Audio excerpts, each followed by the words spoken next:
channels the other day, but there was nothing good on, I had nothing to play. So I went to my computer and realized that there was so much content before my eyes. But there's nothing but Netflix in my heart and on my screen.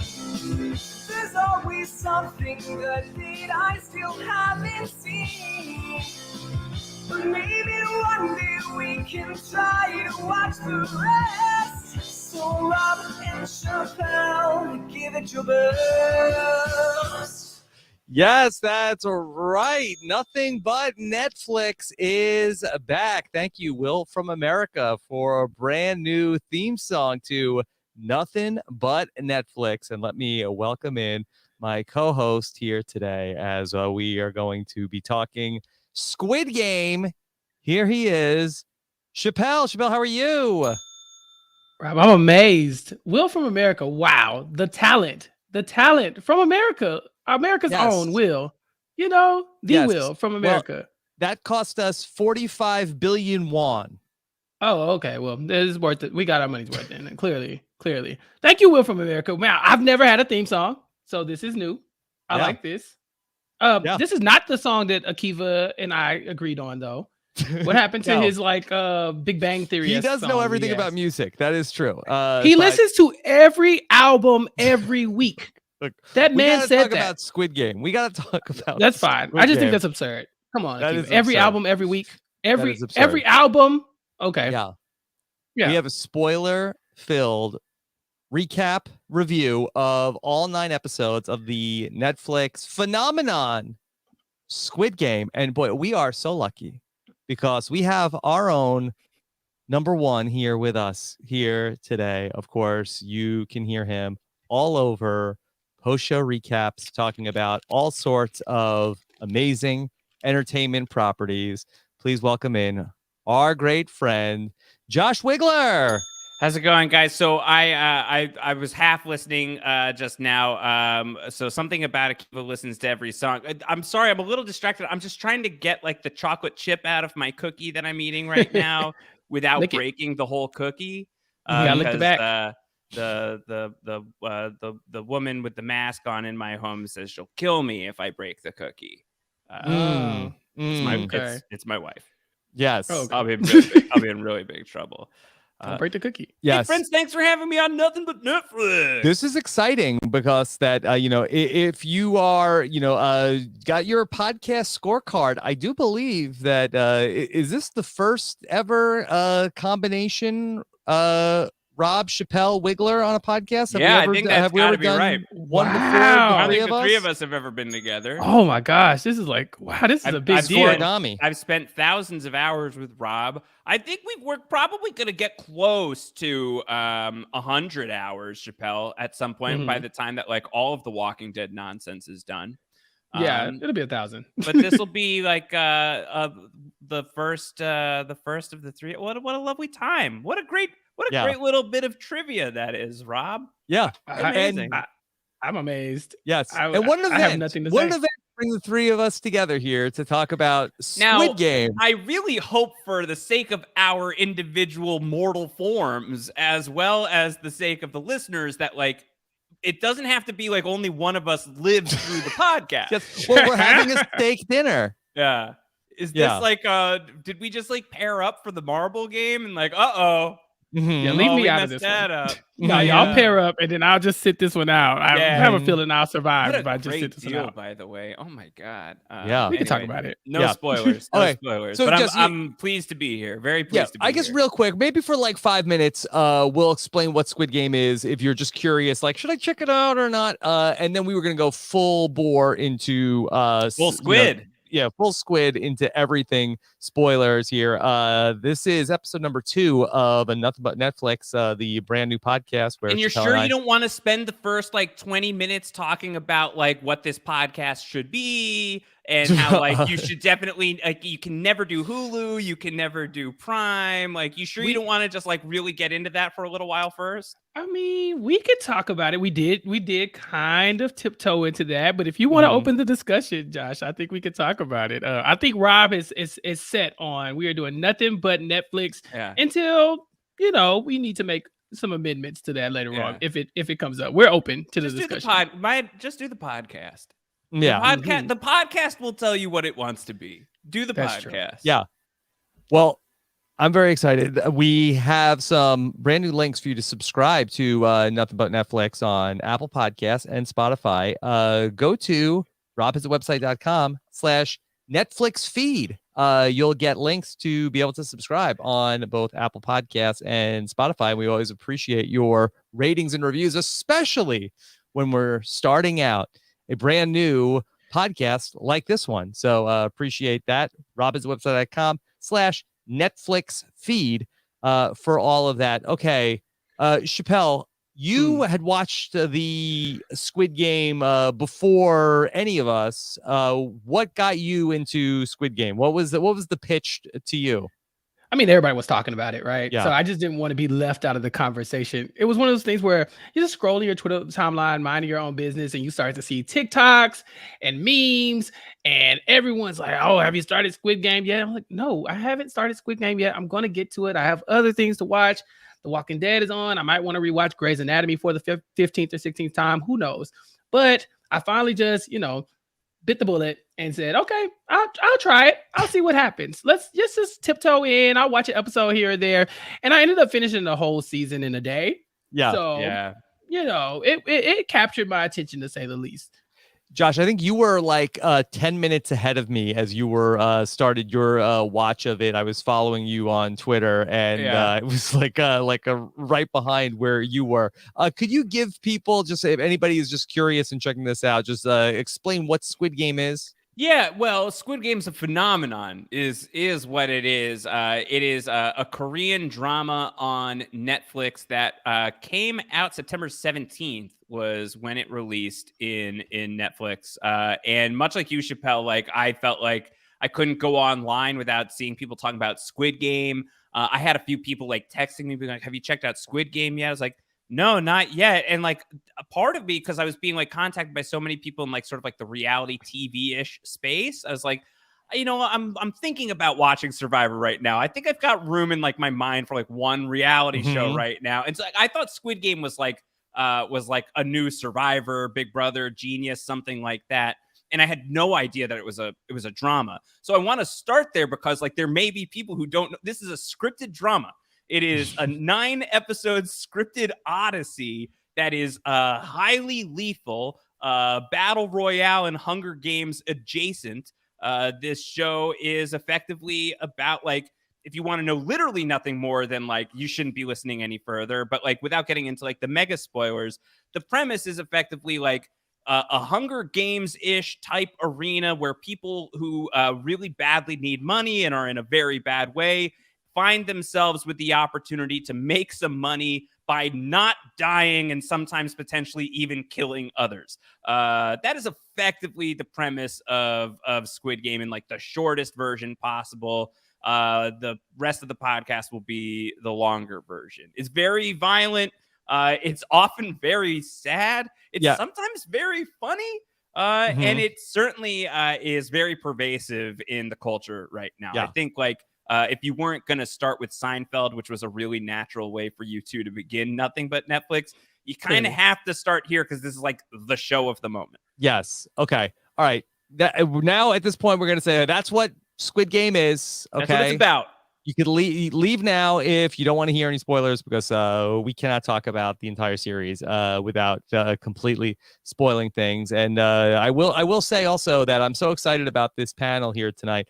I had my wife make a brand new shirt for me for this panel because I was so excited about it. Okay. Oh, Squid Goals. It says Squid Goals, folks. Squid Goals. It says Squid Goals. That's this panel. It says Squid Goals. This is expecting my shirt in the mail, Rob. Yeah, where's mine? Yeah. She's happy to make them. She's happy to make them. Okay. All right. Unless only one person is allowed to have the shirt. No. In which case we could play rock, paper, scissors. Yeah. You want to fight? You want to fight for it? Let's fight for it. Yes. All right. Well, here we are. All right. Spoiler time. Okay, Chappell, what did you think of Squid Game? I mean, I liked it, of course. I mean, everybody seems to enjoy it. I think my biggest takeaway is that the discourse around the show is what makes it even more entertaining than the actual like context, or the content within it, right? So if you think of like Game of Thrones, it was like fun to watch Game of Thrones, but it was really fun to listen to people speculate and to come up with their different ideas of what's going to happen next. And although Game of Thrones really dropped the ball, and I don't like to perceive that show as something that I sat through, this is another one of these. Right, like I rebuke that from my memory a lot of times, but this is definitely one of those things where when it finished, I wanted more information, and there's a ton of information out there, and that's where the real fun is in Squid Game. So I'm so glad we're going to do this in a spoilery way because I want to get into some of that as well. Yeah. Josh, how about for you? I'm really excited about what you just said, Chappell, because like I've finished watching it relatively recently, so I haven't done like the huge deep dive into like if there are any interviews out there or a lot of like the explainers and stuff. So like I'm relatively fresh off of finishing the show.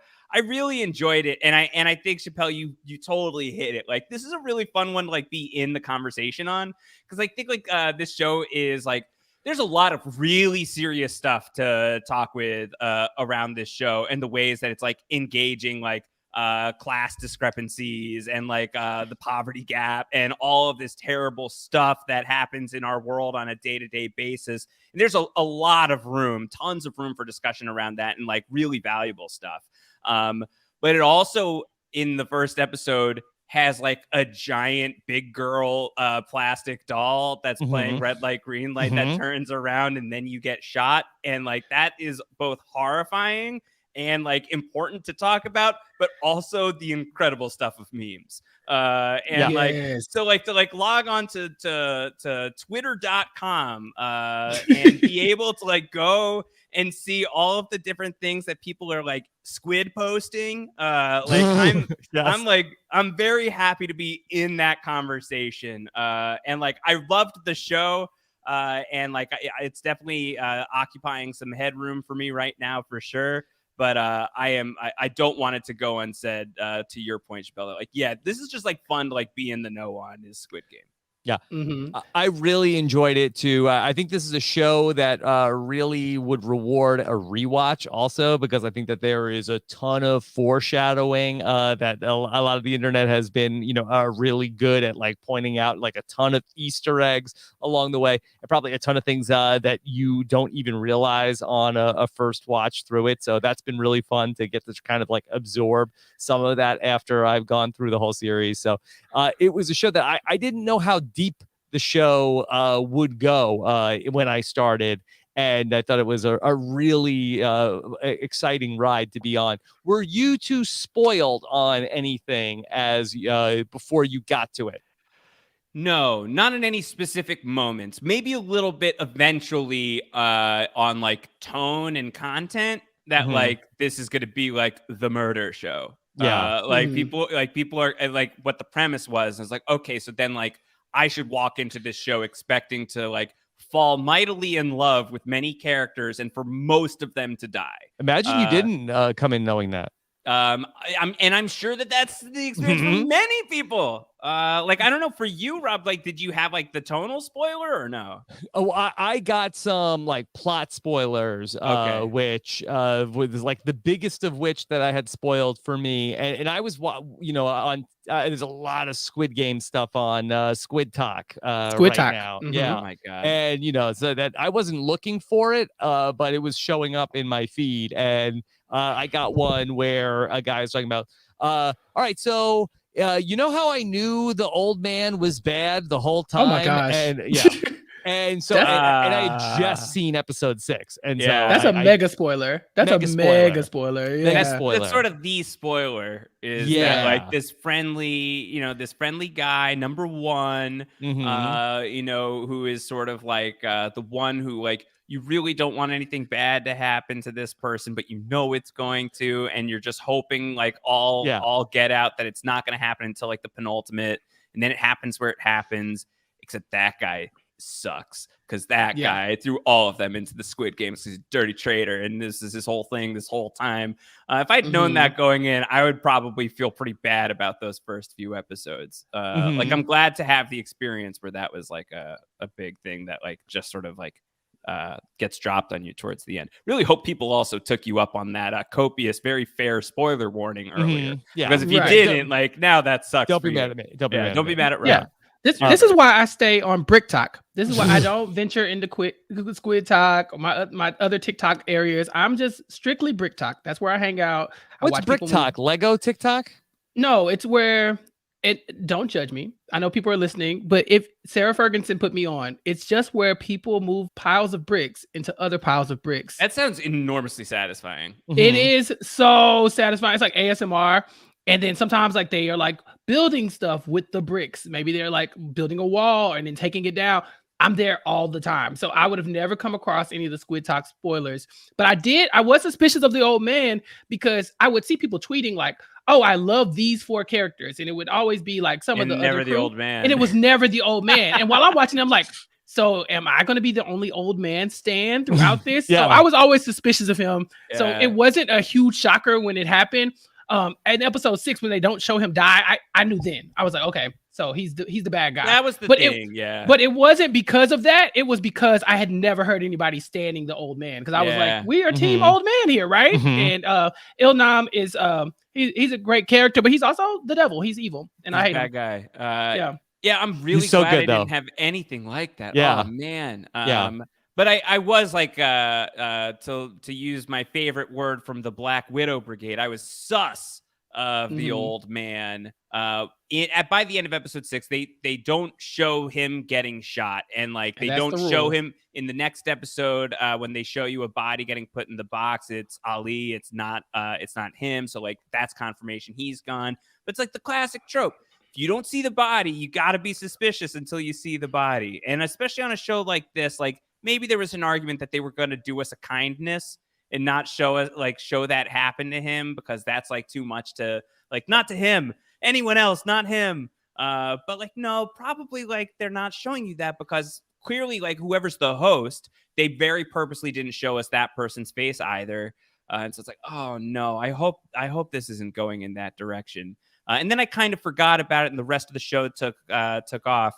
And then that final twist sort of starts happening, like that 1 year later sequence. He gets an invitation. I'm like, okay, I think maybe. Okay, yep, that's him in the bed. Oh, this is not fun. This is bad. Remember in Game of Thrones when they didn't show a Syria Pharrell's body? Yeah. Who? And exactly. It meant nothing. I don't have time for this. I'm not doing this. All right. Well, listen, I know you want to open that can of sand snakes as much as I do. I just feel like we need to have a conversation. You want to go there? We can schedule a time and place. Have a conversation. Yeah, I hear you. All right, best years of my life wasted. Yes, dude. Don't get me started. Yeah. Don't get me going. Here's another big question about Squid Game. How did you watch Squid Game, Chappell? Did you go with the subtitles or did you go with the dub? Well, as an no. So as always, subs over dubs. Yes. But I am someone who likes to tweet while I engage in television shows, and so at some point I started to clean the house and kind of move around. So I had to switch to dub, just so I could make sure I didn't, miss anything, and while I was just pitter-pattering around the house doing stuff. So I can't say I'm a purist, but I did, toggle between the two. Yeah, Josh, I have to imagine you were a subtitle guy. And why would you say that? I just feel like that. I feel like that's I can't imagine that you would do it any other way. Yeah, of course not. Had to go T sub. It was the only way to go. I'm very glad that I did. I find I actually, maybe this will come as a surprise. I lean on closed captioning quite a bit. Same. I put the closed captioning on when it's just me watching almost all the time. And if I'm watching with someone else, depending on the person, it's usually like, could you turn those off? I'm like, okay. But I find that it's just helpful for me. Like, I feel like I lean in a little bit more. I don't love it with comedy, I guess, because like I feel like it can like tip a joke. So like I try not to watch it with comedy, but for drama, like I'm a little hard of hearing. Like it can take me a minute to like fully catch what somebody is saying on a good day anyway. So like I find like I'm sitting there, I have the closed captioning on, I'm leaning in, I'm drawn into the story deeper.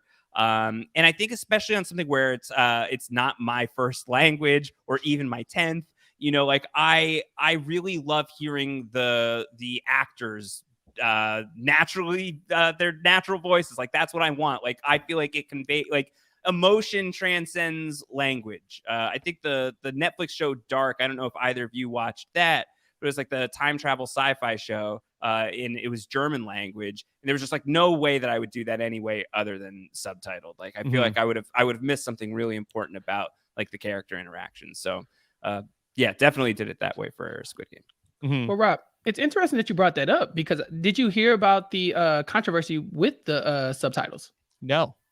So apparently the subtitles, their translations were a little off. And so some people who were reading the subtitle, they felt like some Korean, language speakers were feeling like if you read the subtitles, you might have missed some context to some of the things that were being said.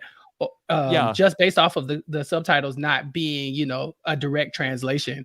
It was a little confusing because I did watch it with the dub because I am sometimes, I have multiple screens going on things at times, and that there are subtitles on the screen and it's not matching what the character is saying. It's like similar, but it's not the same. Right. Close. Yeah. Oh, so you had the subtitles and you had the dub and the captions on?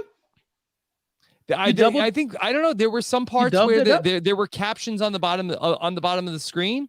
I don't know. Maybe I did have. I do watch things with captions on a lot. Also, so perhaps I don't know if I had it on or not. Yeah. No, that's interesting. Yeah, I was reading a lot where people were saying, this story is good, but if you aren't, if you don't understand the language, then you might miss some other nuances throughout some of the dialogue.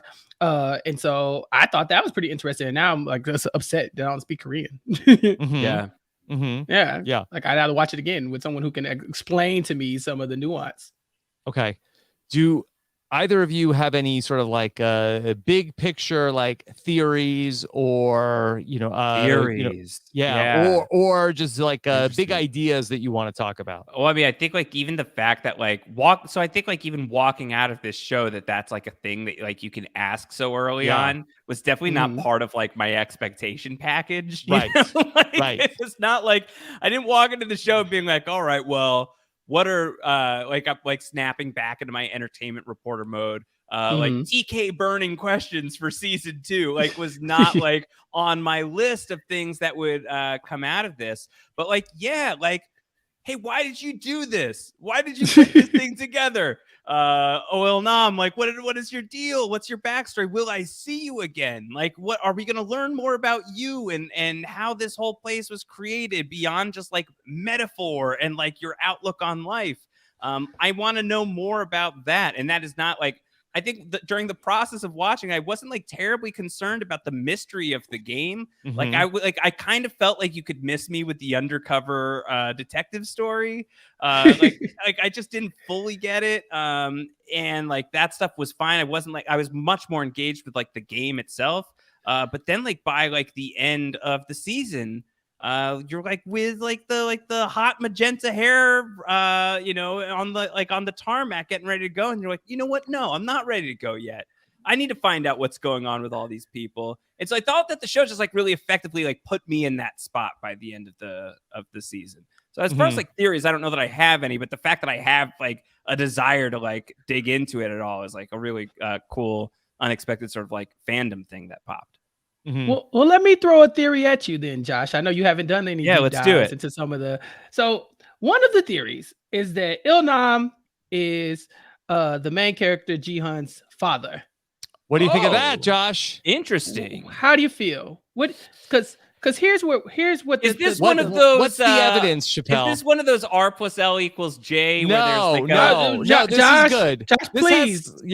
R plus L equals J bore out, folks. I don't know what to did do. it. What did the white horse mean? Okay. What did the white horse There's some mean? meat on this bone. Okay. Let's hear this. Let's hear this.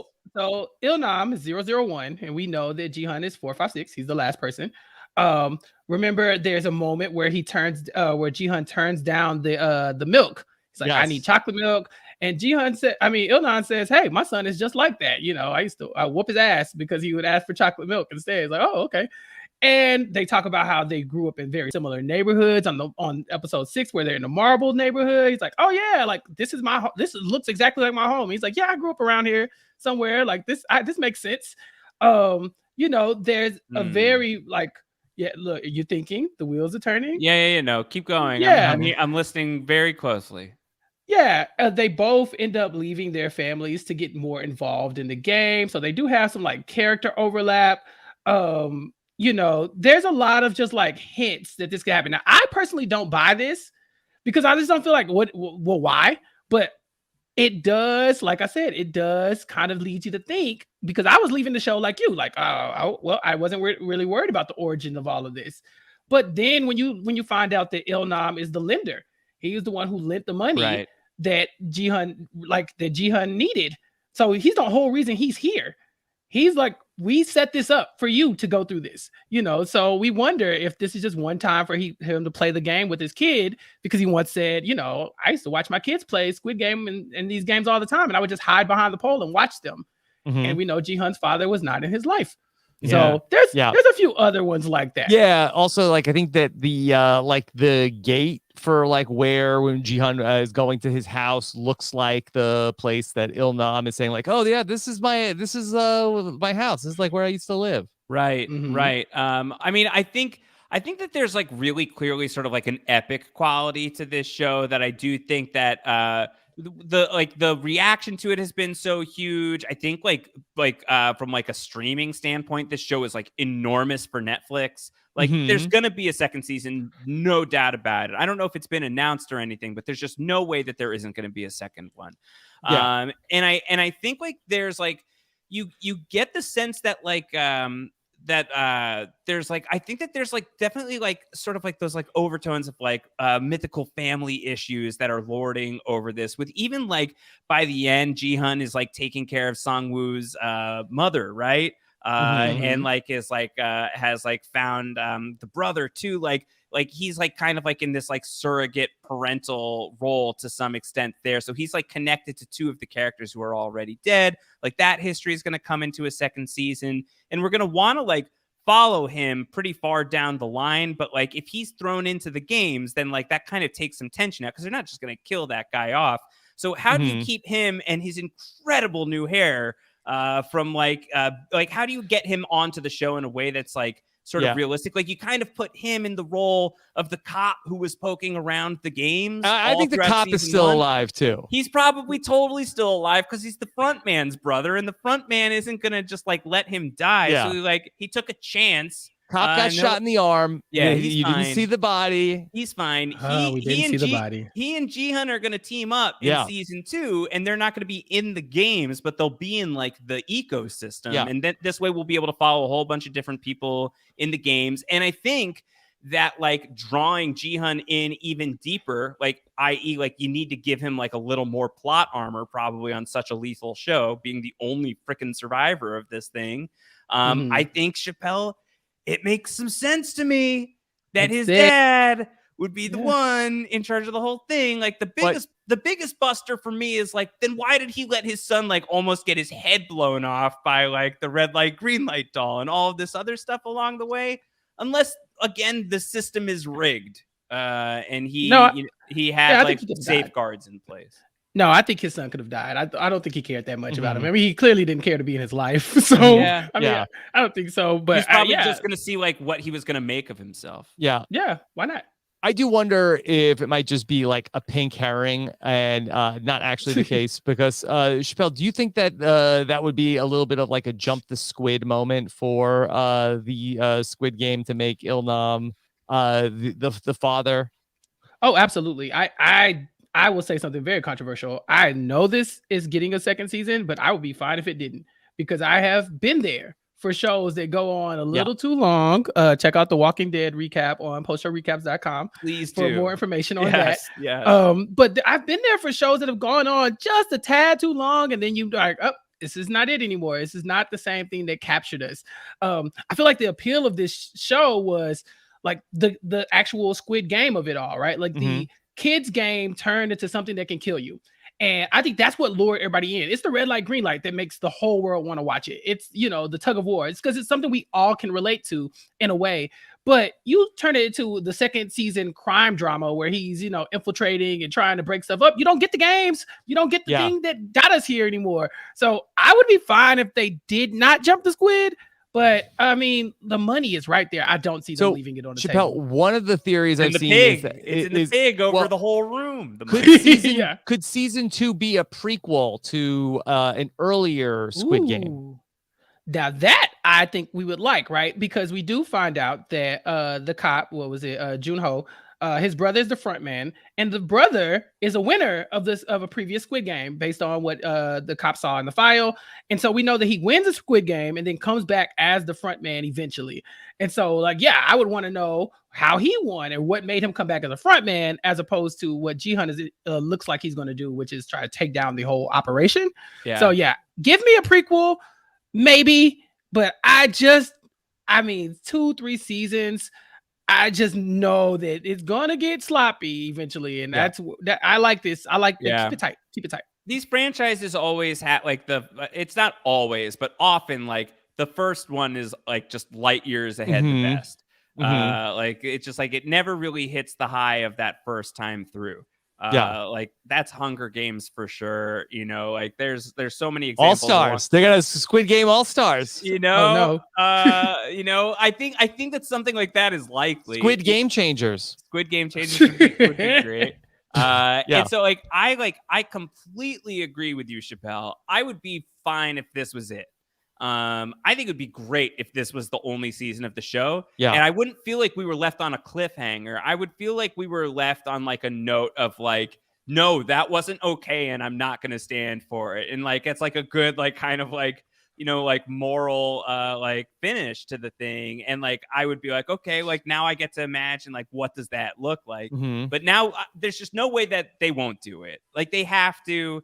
And they've got characters there, and I think they'll go for some sort of story that is expanding the mythology and still doing another round of the games. People are getting invited when we leave the season, right? People are actively in the same shoes that Jihan was in at the start of the season. So the season is happening. And he's going to go and infiltrate that stuff. And I feel like something like that is going to happen as the games are going on. We'll get all these new characters that we can get invested in. So that stuff could be really, really fun still.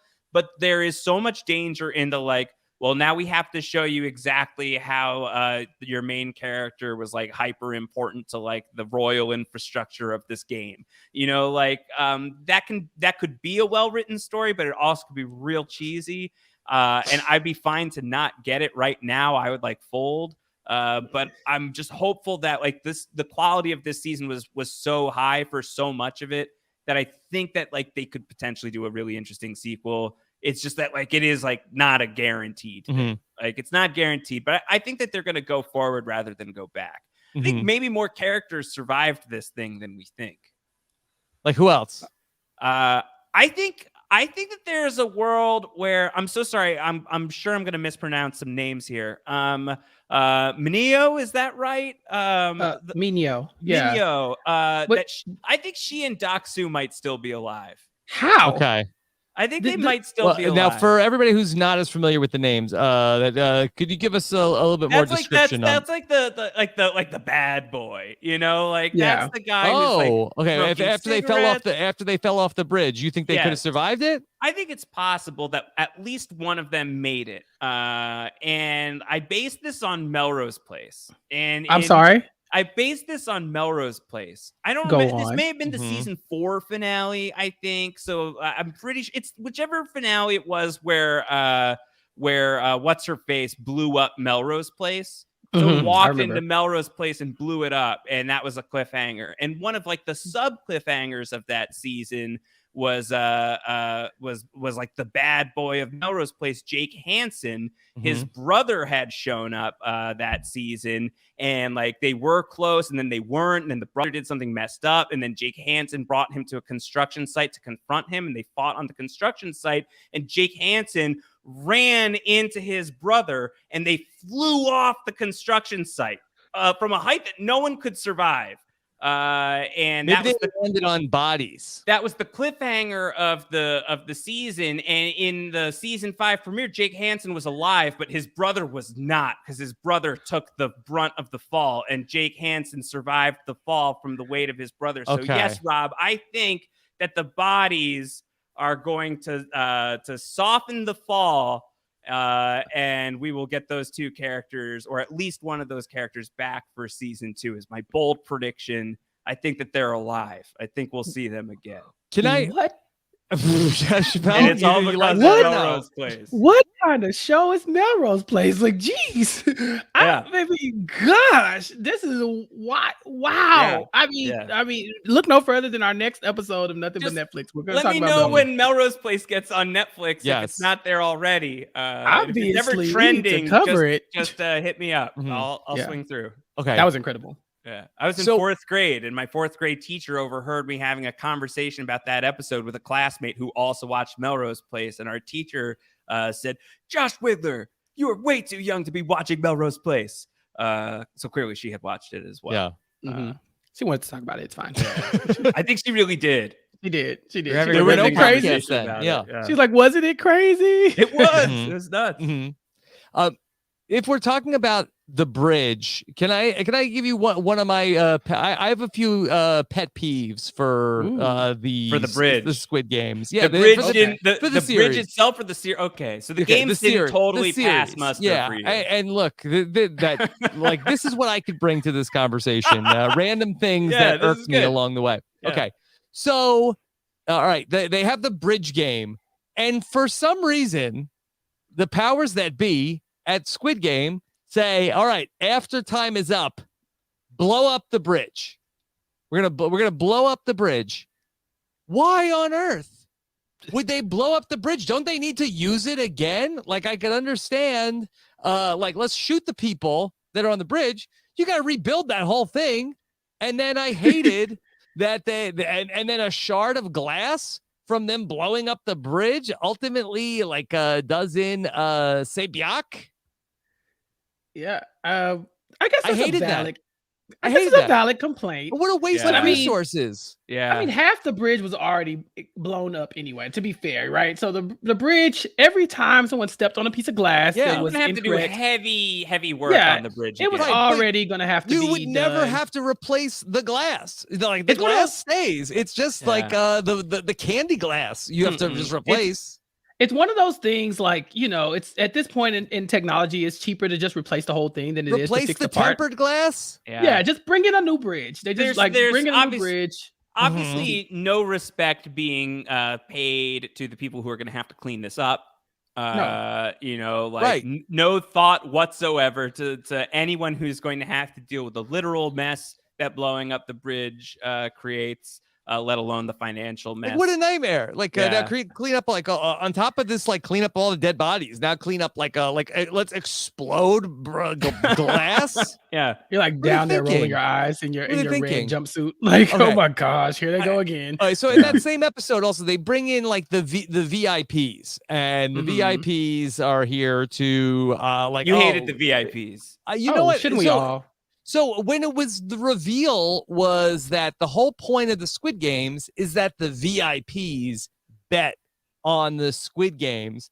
It's like, okay, all right, but none of this would be, like, compelling to watch. I mean, that, like, you would have to have, like, Squid Games live feeds of what's going on. Like, Chappell, that could you, like, as a sports fan, like, could you watch, like, televised Squid Game? Like, so much of it's happening, like, there was murder and everybody was sleeping. You couldn't even see anything.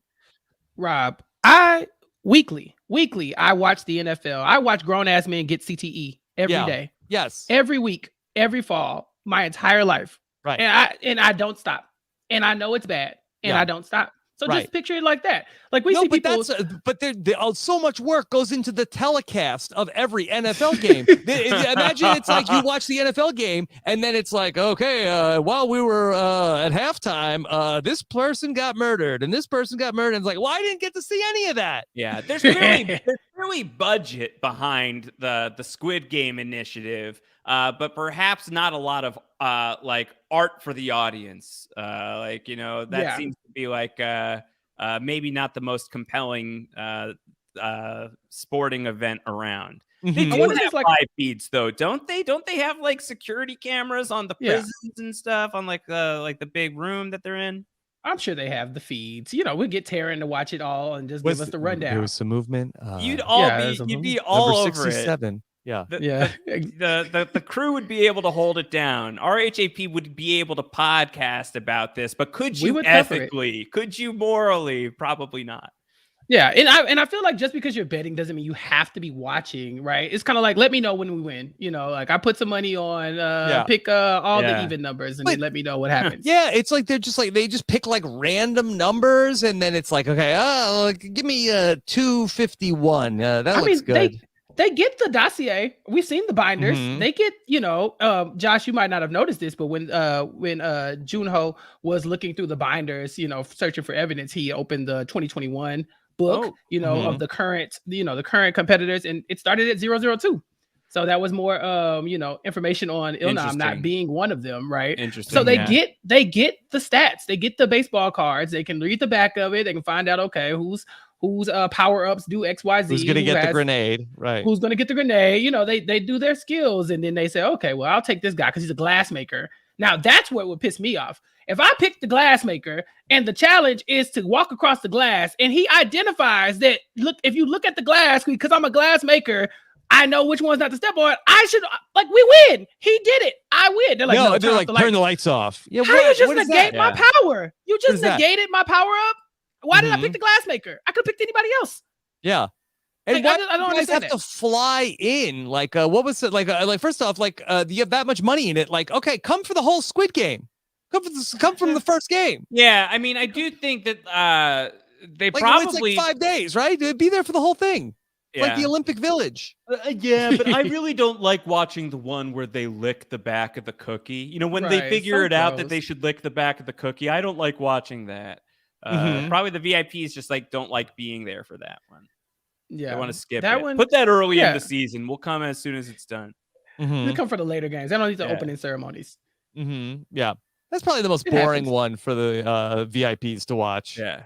That's what I'm saying. Would you really watch that? Like, oh yeah, look at my person. And then they're like, you see your person just get shot. And you're like, well, I wasted my plane ticket. I guess I'll just go home. You know? But if they have the live feeds, how come Minyo, she has a lighter, she's cheating, and she doesn't get busted? See, there was a lot of illegal activity going on through the Squid Game. And I thought Squid Game is corrupt. Yeah, and I thought with all the cameras and stuff and the armed guards that you wouldn't be able to get this. No.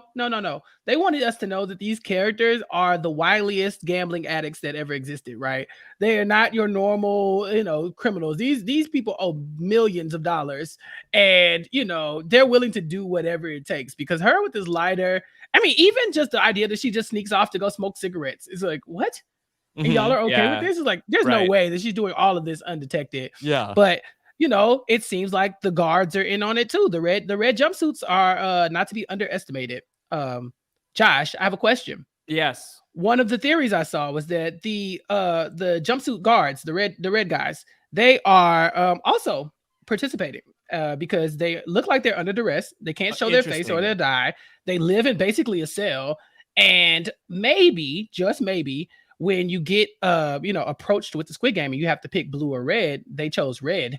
And then they ended up being like one of the grunts or something like that. Interesting. And they get like a stock in this too, right? And so maybe they can help pay off some of their debt due to their participation as one of the guards. Yeah, I think that makes a lot of sense as like a potential, almost like it's not quite like the upstairs downstairs dynamic, but there's like a little bit of that going on, and that could be a storyline to follow in a future season that would like open up the world of the show in a way that I do think would be like a lot cooler than like if they do go the route of like they're all related to each other. If we get there, like that's not exactly where I want to go, but if they do it well, okay. I think like more games, like seeing that whole thing cycle through again, I think people would be into that. And then I think if you add that sort of like, it's like the Lost strategy. It's like, now show us who's the Dharma Initiative, right? Like I think like to like go and see what their lives are like underneath the masks to a certain extent. Like that could be really compelling. And if they're not there of their will, like that's a very interesting idea. And I think that plays like really well with the big themes of the show, for sure, that like they're not, but I think that there's also like they could be being paid like a reasonable amount of money to do like these really harsh and awful things is still a compelling story to play with. What would be reasonable, Josh, for this particular job? Like, just give me a ballpark figure. How many won? What's your number? My number? Name your price. Name your price for me to like make you an armed guard. And if I ever see your face, I'm going to shoot you in the head. It's big. It's a big number. It's a big price. It's a really big number. Yeah.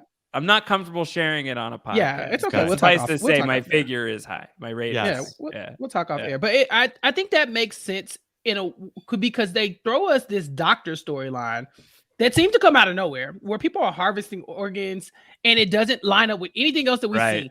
And it's like, well, if they're down bad for cash, then maybe, they're trying to scrape up some on the inside as well, And we also see them like erasing some of the live feed footage. Yeah.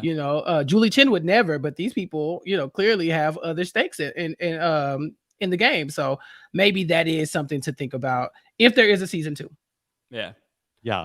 I'd be interested to see that. I don't know. I thought like another thing that was really at first something I really didn't like about the show, and then the longer that I went with the show and the more people I talked to about it, there's been a really good conversation on the PSR side of things in the Discord. Like a lot of people have been watching Squid Game and talking about it, and in there I was like, I don't know that I love that the second episode they leave.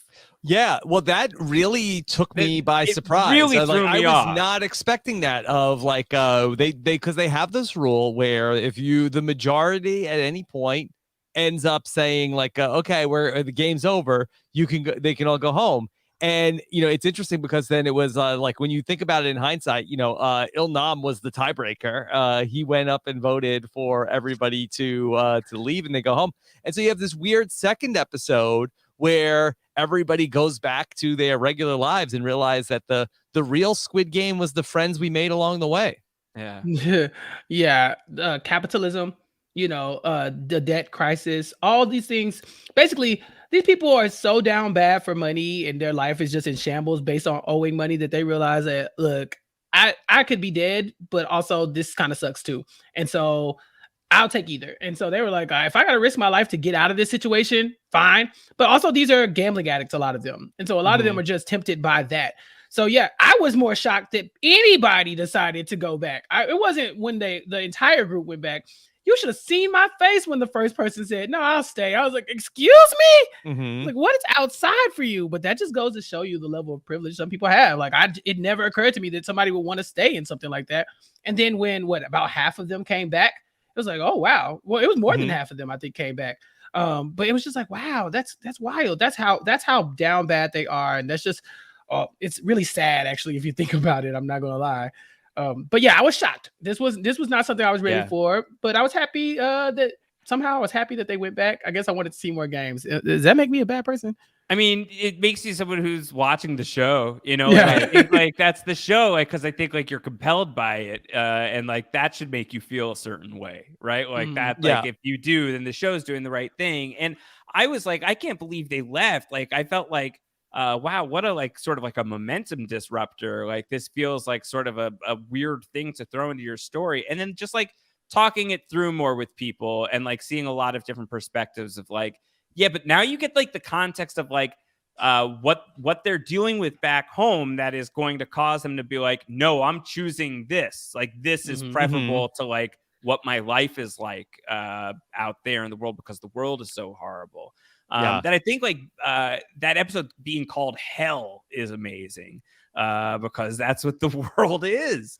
And I thought that was such a surprising choice. It really threw me off. And then like, I think that as you get deeper into the series, like it's very helpful to have like a lot of the context for a bunch of these people who like mostly don't make it out of this alive. And like, you have a sense of like, like what was going on, what brought them to this place, how bad were things that they had to choose this above everything else. Yeah, and there's a lot of cool foreshadowing moments that happen when they go back into their regular lives that sets up the way that they're going to ultimately die in the Squid Game. But I also like that it's sort of like, they gave some consent. Like they got kind of tricked into going to Squid Game, and a lot of the people that died in red light, green light, okay, they got a really raw deal. Yeah, but, that was bad. Everybody else, like they knew what they were signing up for. They knew there was a very good chance that they were not going to come out of this thing alive, and they still came back. Right.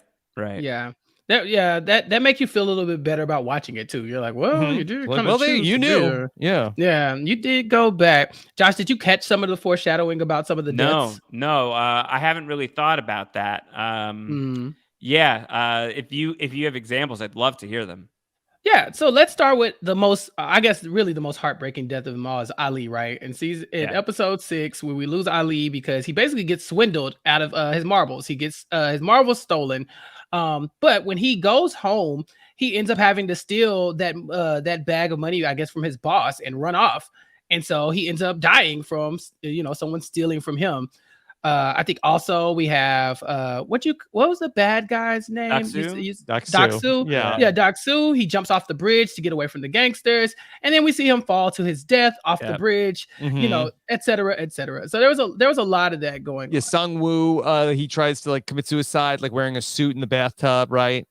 And he ends up dying. Dying in the rain in the suit. Can I go back to when how did Sungwoo swindle Ali? What was Ali looking at while Sungwoo was stuffing a bag full of rocks? He's like, hey, listen, where over was there. his head at? What's that? Hey, look over there. What's that? Hey, it's a very effective strategy. Distraction. Sleight of hand. Yeah. Sleight of hand. Yeah. It's heartbreaking, and I'm not sure why. It's just kind of I think it's because in episode 1 we get this reaction to Ali being like the guy who saved us, right? Like he's the reason why Jihan is alive.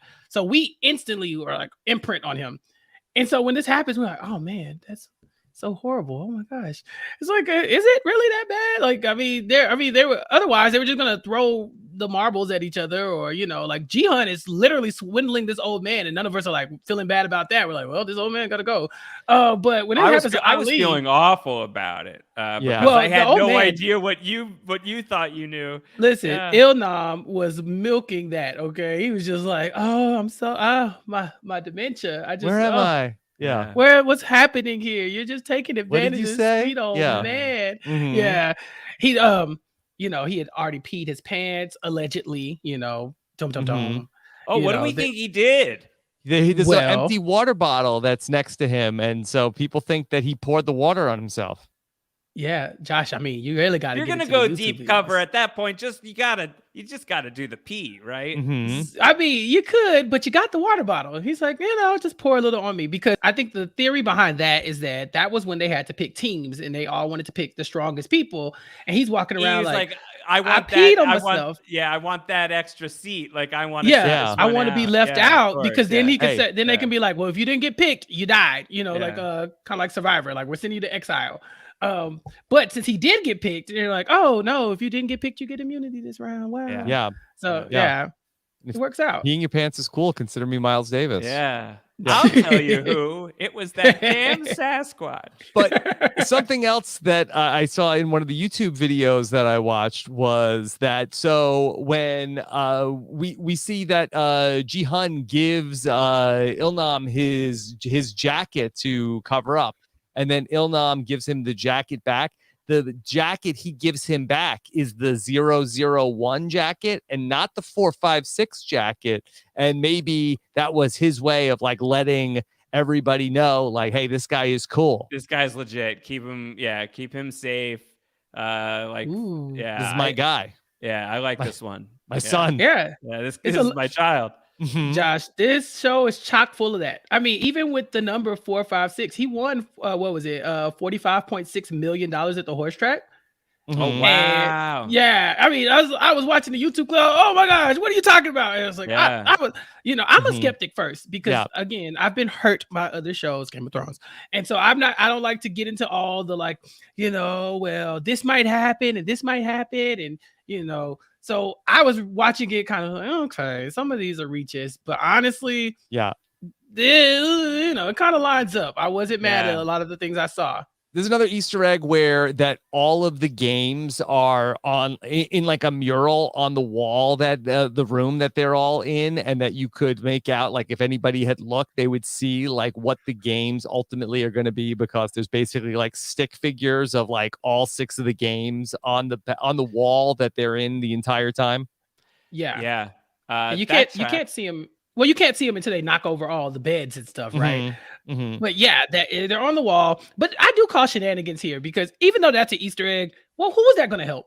You just look up and see a stick figure of people like playing hopscotch. You're like, okay, I think I know what I need to do. Like, no, you don't. There's no way you could know what's coming next. And even like the shapes. How could you know you need to lick the cookie to get the shape out if you didn't know that it was going to be a cookie? Like, tug of war maybe might have helped. Yeah. What? Like, well, I mean, you had to make team 10. You didn't know what the game was going to be. I mean, but I think everybody went with strength. Like, I mean, the core group that we are watching ended up being the leftovers. So it was just like, that didn't really help either. It's not like somebody was like, okay, like maybe we need to mix the group up. Can we talk about the 6 games? Yeah. Of course. Let's we really do that. We ought to. All right. Red light, green light. I'm dead. Is that what we're gonna do with these games too? Like, as we go through, are we talking about giving like red light, like that wasn't as good as it could have been? Green light, oh, that was a great game. Hold on. So is red light, green light our scoring system? Yeah. Okay. Yeah. Sure. That's what I'm asking. Sure. Yeah. Okay. But Chappell, why do you think you would do bad at red light, green light? I was gonna say, have you met me? You have, but I have a lot of energy, and it's really hard to get that to just stop. And so I would have died. And I'm not really good at following rules either. You tell me to do something, I'm like, maybe, I might not, so this would be the death of me. And honestly, if I didn't die here, I'm dying in the next round. This is not the game for me. Squid Game, count me out. Like, put me, like, give me dominoes, spades, Super Smash Brothers, like, give me that, and I could probably survive a round or two. But this one, red light, green light, I'm out. Been out since I was a kid. I was out first. It's never been my game. Sorry. Matter of fact, wouldn't you just be mad, right? Where you show up and everybody's like, "Oh, red light, green light. This is gonna be a piece of cake," and you're like, "I was never good at this game. I was never good at the game. Like this is not my game. Can we please start with something else? Like, start with the cookie. I could get past the cookie round. So." I don't know.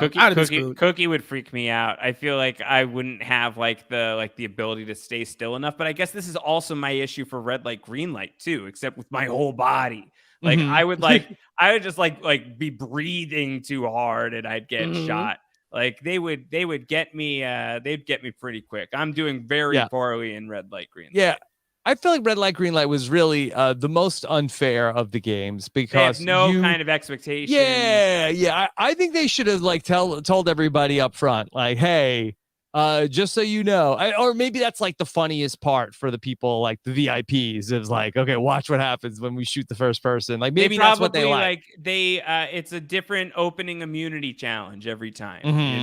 Like they probably do something different like every time to like start the thing off, but like they're going for like maximum terror for sure. And I mean, this is definitely like horrifying. It's like really evocative and terrible, especially once everyone starts panicking. Like that is one of the most harrowing scenes in the whole show, is like basically the end of this first episode. It's also, though, in addition to just being like terrible and like an electrifying scene, it's also just bad tactically, though, if they are trying to like protect a couple of different people, right? When it becomes like a free-for-all like that. Like we really could have there was like no way of guaranteeing that like Jihan would have like made it out of that one if he's like the old man's kid. So I think that maybe like shoots a hole in that theory. Well, that's the thing. It's not that the old man wants Jihan to live. Like at no point as the theory saying like, he wants him to live. I think at some point he acknowledges him as like, oh, okay, I'm giving you my jacket. Like, okay, you done good, kid. Right. But he was up for death like everybody else.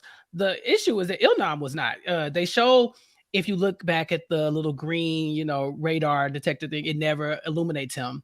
He doesn't get the little tracker. And so that should have been like the first clue that this wasn't happening. But in my mind, I'm watching this and they all look green. It all looks green. I'm sorry. And also, Ilnam, that if you go back and watch those scenes, he is so happy playing red light, green light. Like it really did that he's just like, he loves it so much. Because he knows the game. He knows, like, I got this. I got this. This is cake. And so, But that's the funny thing about red light, green light is that isn't the joy in it is when you say red light and then you say red light again and people start running. So that's the same thing they're doing for the VIPs. They're like they said red light, and everybody's just getting shot in the head. So I totally could see how that would play on TV. Apparently, that would play. It's that just would the play thing. for the VIPs. It's horrible. But you watch that and then you're like, okay, I'm all in. Because you want to see what the next game is. Because we played these games, right? Like, okay, are they going to do dodgeball? Because if so, dodgeball would have been hilarious. Oh my god! And by hilarious is a word. Like terrifying. Right? Spiky balls, just throwing them at everybody. Yeah. Oh god. Okay. I want to see that. So after red light, green light, then they go home. And then they come back, and we have game number 2 with the cookie. And my first question is, why didn't anybody try to eat the cookie and get it down to the shape?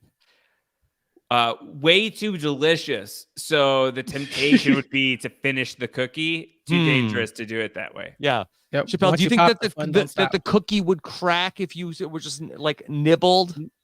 I thought bite the cookie, but I also realized that I would have died here. So, maybe I'm not the best. Nobody tried to bite the cookie. I mean, there were hundreds of people in there. Somebody tried. They just were shot in the head after they bit through the cookie. But I think biting the cookie is like a good start, right? That's like, okay, it kind of gets you in the field. But then once you get closer, like if you have a triangle, what are you biting the cookie for? You really need to be using that pin or whatever. I mean, but I think the licking the back of the cookie, this is the emergent strategy right there. I would have never thought about that. Then I would have bit the cookie. After when I finally, like, when I was triumphant, I would have ate the cookie. I would have ate other people's cookies. like, I did it. As I walked out, that would have been my trophies. Especially if you know that like all you'll have to share is like a piece of corn is like your next thing to eat. Like, get as many cookies as you can. Right. How dare you, Josh? Ilnam said, this is the same type of lunch that my wife used to make for me because he did this. And so you're saying, it's there. It's right there. Yeah. Josh, have you seen any of the challenges of people trying to do this in real life? Excuse me? What are you talking about? Are people playing Squid Games? Yeah. Oh, this isn't like, oh no. Chappell, have you seen anybody trying to do this in real life? Again, I avoid Squid Talk, but I have seen some things leak over into Twitter, and these are elaborate cookie biting games. I mean, they are really trying. I mean, I've seen somebody trying to spell their name, so it's very interesting. Rob, would you ever do this? Like you and your kids just sitting around, like just for fun, family fun time? I mean, for one, I think I wouldn't let my kids play with needles. Okay. Okay. Is there like another tool they could use to do this? Like I don't know, like a pencil. A pencil. Well, I think maybe there's like some sort of like it's hard because you don't want to give them something that's too sharp. Right, like a push pin or something, right? So you don't have the ink out, but you're just using that pin to make it happen. I don't know. You're in Squid Talk. Have you been seeing a lot of them? Any interesting ones pop out to you? A lot of people are doing anything that's like really dangerous. No, nothing dangerous. I think that like there's a lot of like Squid Talks of people like the biggest Squid Talk is people like this type of people in Squid Game, and then they're always it's in the red light green light game. The one that that I wanted to do is like me in Squid Game where that they're showing like the doll and the head moves, and then it's like you hear like the Friends theme song come on, and it's like, so no one told you life was gonna be this way. And that's like, what I would do. Shot in the head. Yeah, and then you die. Yeah, that's the biggest. You know one. what? But you probably could knock out half the crowd like that just with that song change. Yeah. Oh man. there are a lot of people like, but on the Squid Talk they do is like me in Squid Game, game 2, and then they like go and they open it up and it's like some sort of like very complicated drawing that they have to get. And like, oh man, yeah. I mean, is anything worse than an umbrella? That's pretty bad. That's hard. Yeah, an umbrella has a lot going for it. I do wonder what would be harder than an umbrella. Like, I feel like a Q might be tough. Mm-hmm. Maybe, but no, it's like it's the umbrella is like a big D and a small but still uppercase J. Like, that's a tough shape to get rid of. Yeah, you did like the basic umbrella. The one that they were doing was the one with like the ridges. It was like with the little U's in it. So it wasn't just a big D. Okay. Yeah. All right. Tough game. Yeah. After the cookie game, we go play tug of war. Yeah. Is this before or after they have the brawl? So and so this is what the thing. Oh, yeah. It seemed like that this was part of it, like the prison. Sort of like that they knew, like, it's like, okay, we're only going to give them a little bit of food. Now, are the VIPs watching the live feeds? Because it's like, it's for the feeds. We love it when we have like the night where there's like a riot in the Squid Games. It's for the feeds. Does anybody want cake? This is Keisha's birthday all over again. You have to watch the feeds for that kind of stuff. You think some of the VIPs are team good feeds? Aren't we all like? Can you be a VIP if you're not? Chappell, Josh, they don't block out the feeds when they do a comp on Squid Game. I'm sure they wait and come back and see who's still there. Just let me know when you guys are done. Just let me know when you're done. Tug of war, they had to block it out. No, Josh, I do have done. Just let me know when you're done. It's fine, Josh. We know you love Big Brother. So, in the brawl, people are just dying. People are out here just killing each other because that's what people do in these moments where they're fighting for food in their lives. Ilnam is the one who says, "Stop the fighting," and then they stop the fighting. Josh, did you catch that? No, but that tracks. I'm glad that there's this stuff that's in there that helps like contextualize the reveal. And like, we were planning this the whole way through, and if you were looking for it, you would see it. Like, I'm glad that that's all in here. That's great. The rewatch is fun. Yeah, the rewatch, you get to see all of that. You're like, oh, Ilnam, you sneaky thing. That's cool. That's cool. Yeah. All right, what's next, Rob? Tug of war. That was the beat downs in the night, and then there is tug of war. Yeah.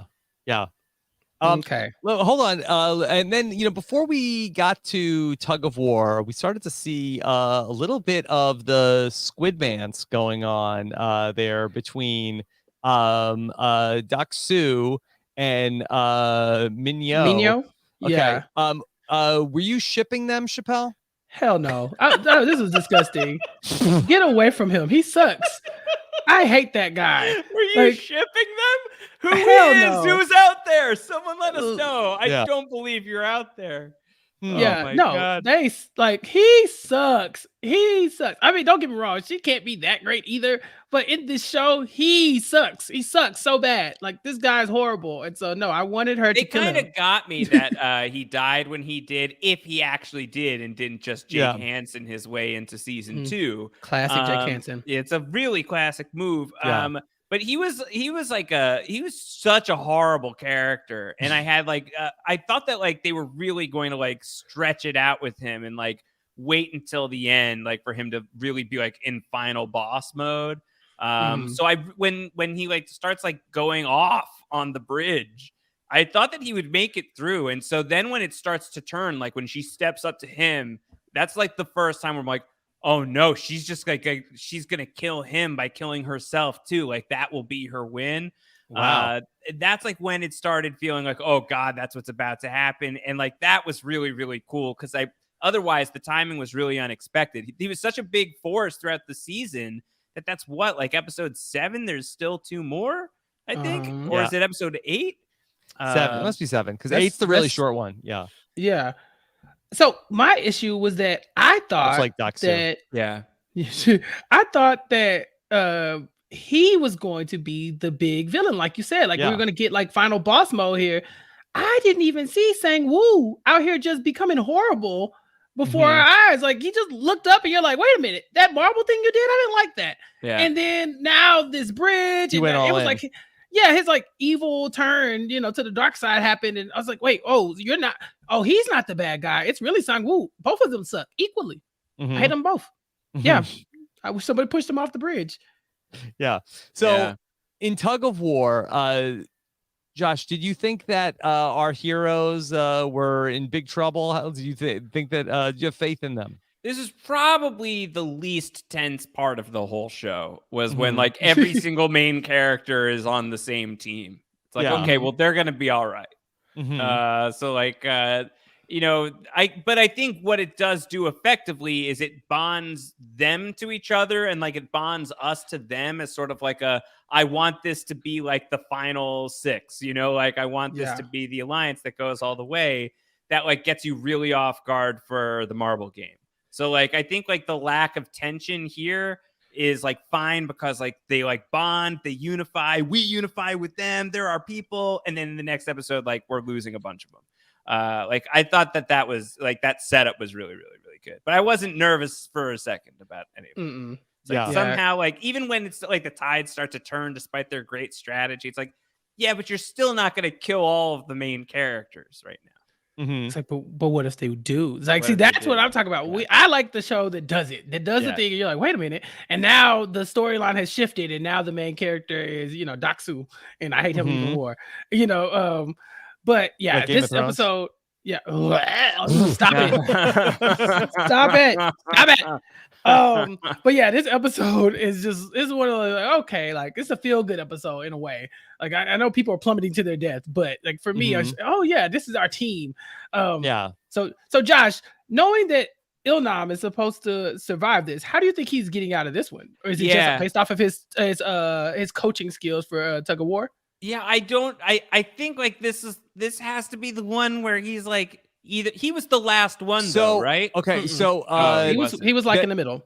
There is something there with this where that if you go back and look, that he is the only person that he doesn't have like locks on his like bracelets that's like tied to the rope. So I think that he could, like, if he wanted to like bail out, he could slip out. If they all started to fall, he could just slip out, and then they would all be dead. So it's not like they could go down and tell everybody, like, the old man, he did it. Like, he would just go up the elevator and then go back to what he was doing. But if you're buying him at his word, if you're like taking him at his word that like he kind of wants to like feel alive again, being out here playing the games, then like maybe he's like, I guess like, if I get dragged down, I get dragged down. Is that kind of like his vibe in this moment? That like if he like doesn't like get off the rope in time, that like I guess I'm going down swinging, and that's what I'm kind of aiming for. I don't know. Nah. If you don't have the locks on, you're not all in. Like I would be very upset if I found out afterwards. Like, wait, you weren't even locked in there, so you're just doing this for fun. Like, he would have to see me. But they were up so high that it's not like the other participants were like, oh, look at that, the old man, he slipped out. So that's another one of the little Easter eggs that everyone has been pointing out. Interesting. Okay. Game 4. I like this game. Rascal. Marbles. The one that everybody's talking about. Even people go like, oh, episode 6. Episode 6 got me. Peter, I've seemed to have lost my marbles. Yeah, I like this one. This was a good episode. I thought that this was really I'm sure this one is one of those, this hits very differently on a rewatch. Because like on the first watch, it's just like such a sad, I mean, for a lot of it, it's really sad because characters do actually die here. Like this one's both like really intense and also like really upsetting. But for so much of it, you think that like, oh God, he's like Jihyun's cheating him out of all, like this is not good. He's taking advantage of him. And then like, he's like, no, I'm lucid. I'm aware of everything. And then you're really sad about that. But now I'll never watch that episode again and be sad about that twist. But like on that first watch, it's like really upsetting and moving. It's like, I don't want him to go. I don't want him to die. And now like, I'll never be able to watch that without being like, oh, what a schemer. What a scoundrel this man.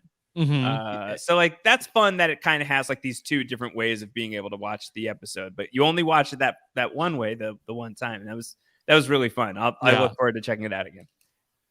It's Agreed. a gut punch episode on a number of different levels. I think like the first of which is when you realize that, each team of two, like only one is going to walk away.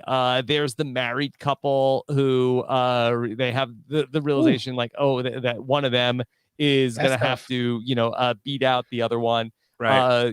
All of the pairs that we see, and they didn't cop out in any way of like, because after this came after the tug of war, I'm like, all right, what's the hack that we're going to see that all the main characters are going to figure out a way? And then when it's the idea comes up of like, oh, wait, they didn't say that we have to beat each other. We could be, teams of two and play other people. When Sung-woo throws out that theory, I'm like, oh, that's how they're going to do it. But I do have to say that they had like the courage to like go through with like what they set up and didn't like cheap out. No, I agree, because I was thinking the same thing. Eventually, someone's going to say, "Oh, look, we don't have to do this because we are just some over here." And I was like, "Oh, okay, thank you," because Josh is right. After the bridge, after the tug of war, these were our people. I was like, "Oh no, like y'all can't die now." And so to watch them go down like that, and even the way Ali goes out in like the most violent way, but even that married couple.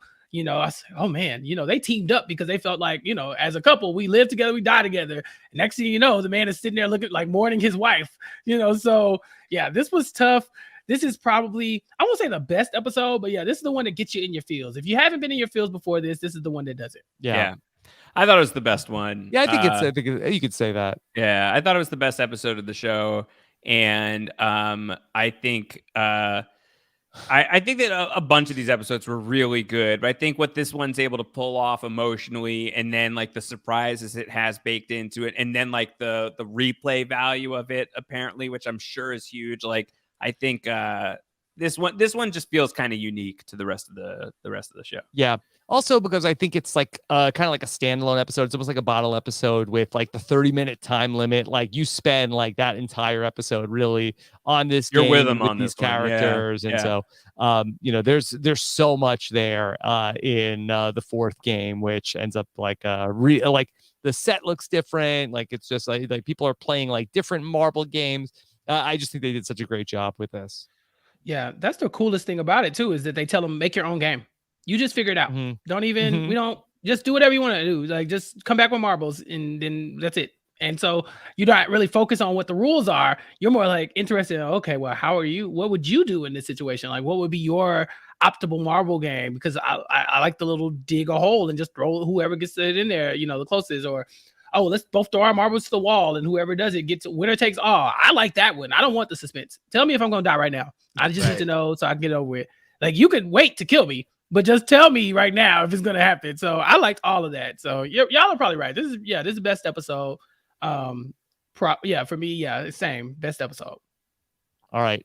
Then we got to the glass bridge, and glass bridge was tough. It got down to the Sweet 16 for the glass bridge. The VIPs showed up for this one. Yeah. And then, you have to basically, we had the last second switch up on the numbers where Jihan, he hesitated. He's basically left with 1 or 16. And yeah, I thought it was wild that he really considered going with number 1 Chappell until that guy came in and saved him. Yeah. What in what world do you want to go first? Don't you always the guy who's like, I've never been first. I've always gone last. Today. Yeah. It's like I hear you, but like you want to know what everybody else is about to go through first. Like that's what I would be like. Let me watch what kills you. Like think about who was first in red light, green light. Like you run out first and then you get shot. So like never would have been first there, but maybe last. But I think the key takeaway was that the people will flock to the middle for safety, right? Where we were like human nature is just a crowd, and so being in the middle really didn't do you any good either. Being last is really that sweet spot. So Jihan just lucked out. Mm-hmm. Yeah. Josh, you like the glass bridge? I thought that there were some moments of tension there. I do think like it is kind of great that like Doksu, who's sort of like the troll of the crew in the show, like dies on the bridge, like the troll's bridge. Like I thought like that whole last stand was a really good scene. And I thought that like, yeah, I think that there was a real like brutality to this one that made it like hard to watch, but really dramatic. Like this is the one where Sang-woo like kind of like shows how far he's willing to go, right? He's the one like he's like it's in the next episode where he like really puts a literal point on it, where he's like, there's nothing I won't do. Like I'll do anything to win at this point. Like I felt like he had done some stuff along the way that was like really kind of like dicey, like like he could have told his friend about the cookie game and he chose not to. He chose not to play that way. That I feel like the clues were there that he was going to be like fairly ruthless in the end game, but like this one like really confirmed that, and I thought that part of the bridge was really good. Like I think like this one revealed some character. It was a good episode in that regard. My question though is this game winner take all? Because I was under the impression that multiple people could win the game and they would divide the money up amongst the people who survive. But toward the end of this, it started to seem like no, only one of you will survive. And I didn't know if that was just by the fact that they were pushing each other off the bridge, or if it was by design, because there can only be one winner to the Squid Game, right? Did they say there's only one person who's going to win? I don't think so, but when you start killing each other left and right, I started to wonder, well, can multiple people win? Like, why not? Maybe like three or four of them could have gotten to the end, and like you probably need like a fairly big group of people to get into like that final Squid Game, right? But how many people can split the money? That's it. I guess, yeah. They don't want to open, what was it, an Arby's? Yeah, that was a Sonic. It was a Sonic. Thank you. Sonic. Yeah. Yeah, I feel like I would be interested to see in a second season, is there like an alliance of people that makes it to the end? Like that would be the emergent strategy of Squid Game. Right. I mean, I just felt like at the bridge, there's no reason why only 3 of us should survive this thing. You know, like once we realized, okay, like the one guy took out all the like showed us all the glass pass, we should all be helping each other. Like, hey, don't step there, step over here. You know, because then we get to the next round and we can try to game that together too. But if it's gonna come down to a fight to the death, then what difference does it make if we lose a few people on the bridge? All right. So after the bridge, they have basically like the final 3 breakfast of Squid Game, where they get served this. What do you prefer? Dinner. Day? What do you think's better? Day 39 breakfast, or like final night steakhouse? I mean, steakhouse. Yeah, I think that's probably preferred.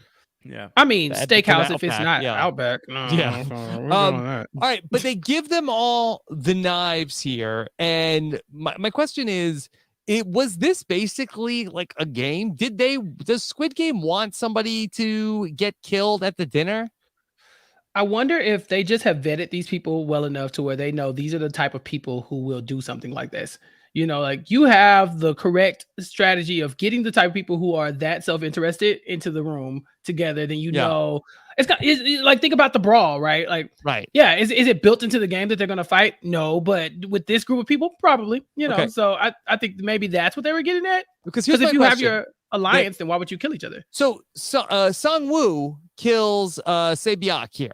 When we see that Ji-hun goes to get attention because she has the shard of glass in her stomach, but then like the guards like break it up. Where is it like, hey, well, hold on, we can have like somebody can die here, but 2 people can't die right now because we still have to get to round 6. I mean, we have to play the game, Rob. I mean, what do we look like playing Squid Game with one person? You got I wonder. What's the difference? If there's 2 murders at the dinner? I mean, but the VIPs have flown in, Rob. What are we going to do with these reservations for the hotel? No murders what or unlimited murders? The hotel? It's too late. You can't cancel. It's within the dinner. It's within the 72 hours. You can't cancel. Right. Like, what are you talking about, Rob? Like, we catered this dinner. The VIPs have flown in. They don't even care. They're going to go hook up in the middle of games. Oh, my God. Josh, you think that they're not going to eat the leftovers after? I mean, geez. Rob, please have some class. You don't fly people in and then cancel within 24 hours. I do. But to your point, what if everybody dies on the bridge except for Ji-hun? Does he have to keep playing? Like, or is it like, I win? Man, if it's just him versus no one, Squid Game ends fast. Yeah. Like what end if the game. like, I vote end the game. Yeah. Right. Or he goes like he survives the bridge, let's say, and then he gets a steak dinner. Oh, maybe wait, he eats the other 2 portions. Hold on, time out. I thought Chappelle saying like everybody else is dead. He's still on the bridge. There's 2 minutes left. Can he say, all right, I vote to go home? Well, no. What at that point you have to if everybody else is dead, you have to see the money. You got to get the money, man. You can't just vote. He doesn't have to complete the bridge, right? Yeah, you have to complete. You got to see it through, Rob. At that point, if everybody else is dead, so 16 is not a bad spot. I mean, I everybody might else could at be that good. point, if I'm the only one and I'm left on the bridge, I may like try to call out to some of the guards, like, "Can I vote to stop this? And will you come and get me?" Like, and if they're like, "Yeah," then I might be like, "Okay, do that. Come and get me. I'm done." Because part of the reason they start pushing people is that like if you take too long, whoever's on the bridge is gonna blow up. So I imagine being let's say you're like 4 from the end, and you're just kind of filibustering and just like taking your time, and they don't push you. The person behind you is just not savvy or cutthroat enough to push you. Then like you jump off with 1 second left and just watch everybody else fall off. And you're like, I win. They're like, well, it's 6 games. Like, no, but I won. There's nothing else to compete against. What are you talking about? So I don't know. I that's actually. I should get more money. I was efficient. Yeah. Don't I get a bonus because I won it in 5? That's not part of the game. How do you play Squid Game with 1 person? So I don't know. You bring up an interesting question, Rob. You always do. Yeah, that's interesting to think about. I just don't think you cancel on anybody the day before. Like you gotta leave somebody in here to have to fight. If you do that, you have to know you're not getting any money back. Exactly. Okay. Exactly. All right. And then we have the 6th. And I think the worst of all the Squid Games, the Squid Game. The Squid Game. The titular Squid Game. Which is the titular Squid Game, which has very like difficult rules to follow about your hopping. There's offense, there's defense, and it really just turns into just kill each other. Like, yeah. Why did we get all the rules? Like, it should just be, okay, here you go, kill each other. Well, that's the 6th game, basically. It is. It's effectively that. I think they just wanted us to see that that Sung-woo would have lost, right? Like Ji-hun was going to win this anyway. And then even though he had all the temptation in the world to kill him, he still gave him the opportunity to tap out. So we had to know how to win the game so that we could know that Ji-hun would have already won, then took another step and was merciful. Then, Sung-woo did it on his own. But I agree with you. I don't know. If you ask me right now how to play this game, I have nothing. I do not know who goes first. I don't know how you win. You have to hop on one leg. You hop on one leg, and then like you gotta like fight through the guy to get to the place. Yeah, that's it. And then you've done the Squid Game. I bet it would have been really fun to play as a kid. You think so? Yeah, it looks kind of fun as a kid. Yeah. Yeah. I don't think so. It looks stressful. Like there's too much going on. I mean, not as stressful as let's bet, and every time you get it wrong, I'm gonna slap you in the face. But that's a bad one. I don't want to get slapped that many times. Yeah, but this was just like you're throwing too many rules at me. Like I was bad at red light, green light. You think I'm gonna win this? Yeah. Okay, so I guess it's a Squid Game adjacent. Josh, would you like the red square, blue square game because it's kind of like Pogs? But I wasn't very good at Pogs. I don't think I'd be particularly good at this one. I think maybe I would be after a while. Like after a while of doing it, I'd figure out the trick. I'd figure out how you're supposed to do it. But like it would take a long time to get good at it, which means like hours of relentlessly getting slapped in the face. So probably I would pass.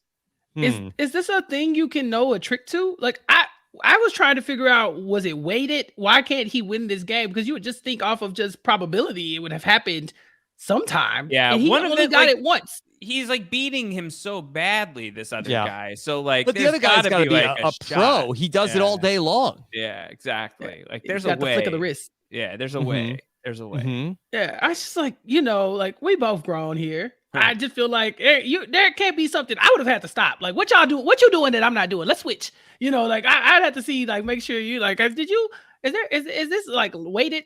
Can I have yours instead? Give me blue instead of red. Like I'd have to switch it up because there's only so many times you're gonna slap me before I just slap you. Yes. And then we just slapping each other. I don't understand why he played so long. I would have slapped him and been like, okay, now we can keep playing, but don't try me again.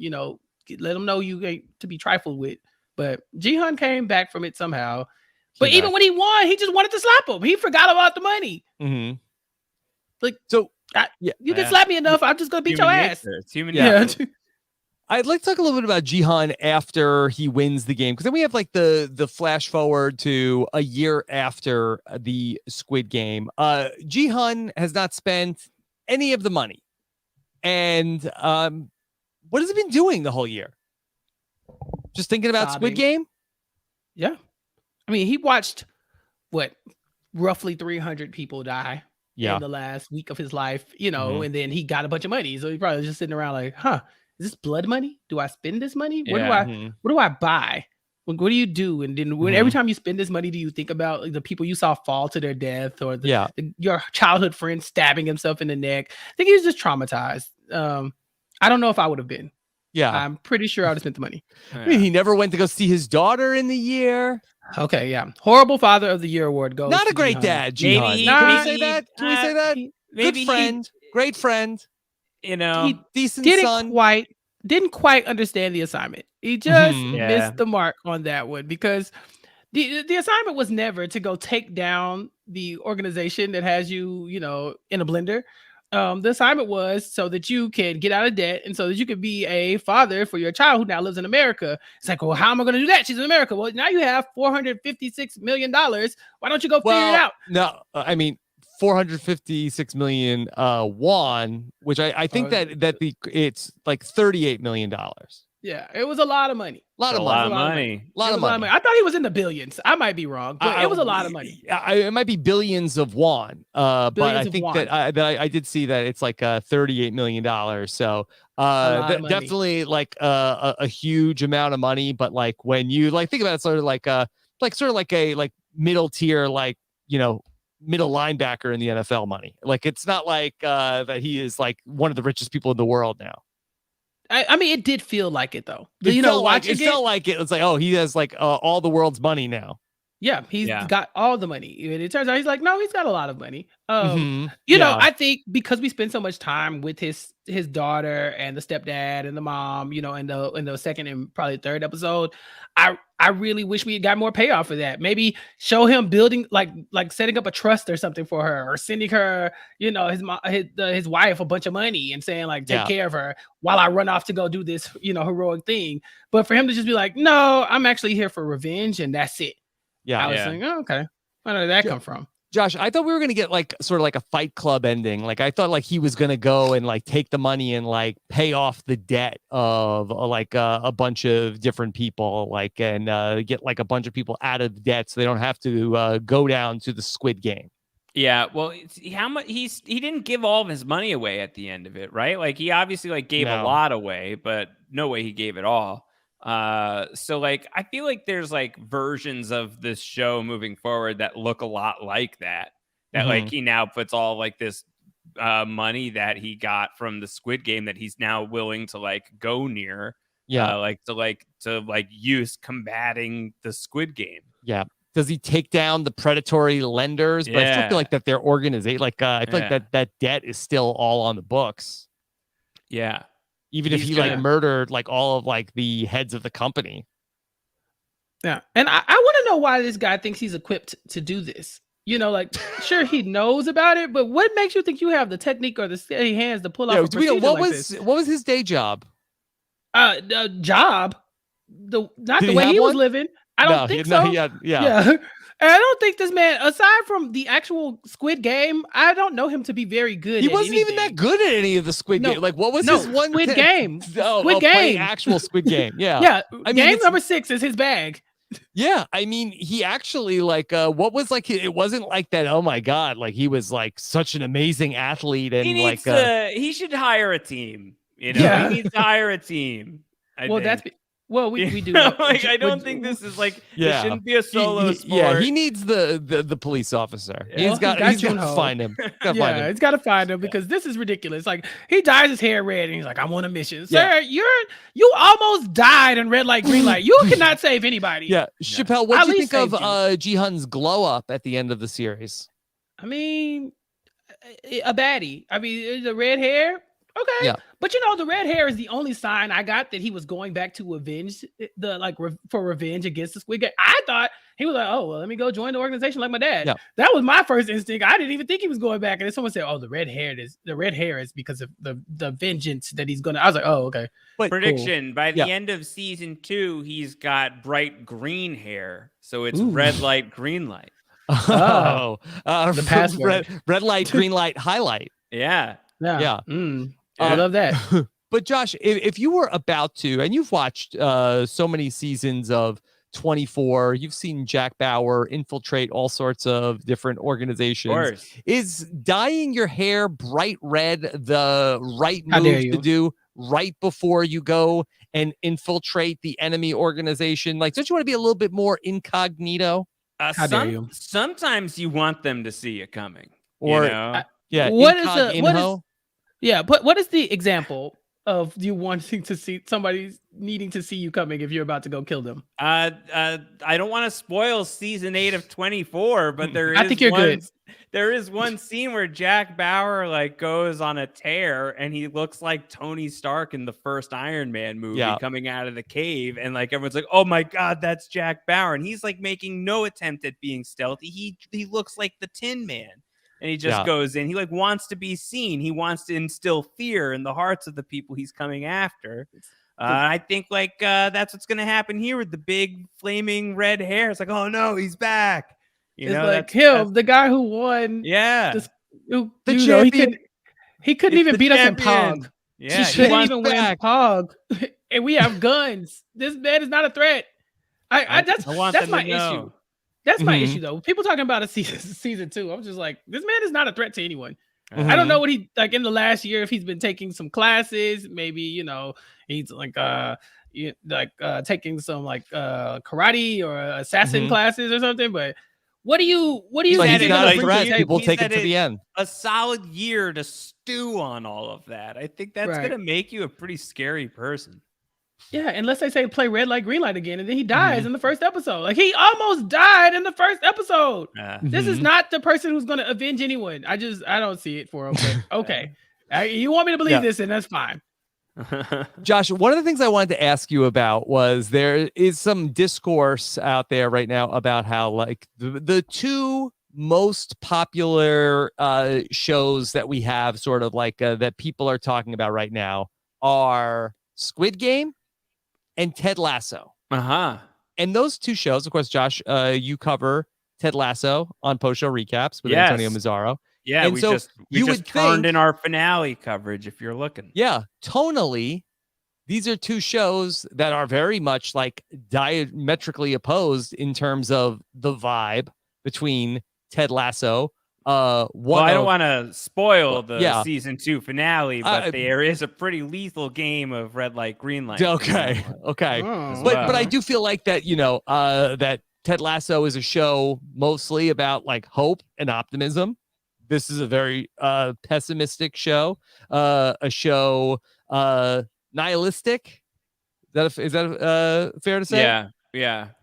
And so I was just curious, do you have any thoughts about like the popularity of the two? Yeah, these the two most popular shows seem to be very opposite tonally. I think that they're both very honest shows. I think they're both very honest about what they are. I think that like Ted Lasso, certainly there's so much about it that is like so aspirational and like you want the world to like kind of look like a lot of that. Not all the time though. And I think that like this past season of Ted Lasso, especially like, although it was like not like warmly received by absolutely everybody, I think some people were really kind of down on season 2 of Ted Lasso. And one of the reasons maybe because like it wasn't just like that super everything is going to be fine type of show this season. Like things got like a little hairy in certain storylines and remain hairy even after the season. But I think like that feels like life. I think that feels like, well, I still want to like have some of that positivity and like aspire towards that. I think this show is like is similar in terms of like it's like I can recognize this world. Like no, I'm not in like trapped in some sort of game world where I have to play playground games in order to survive. But like there's a lot of being alive that feels like that.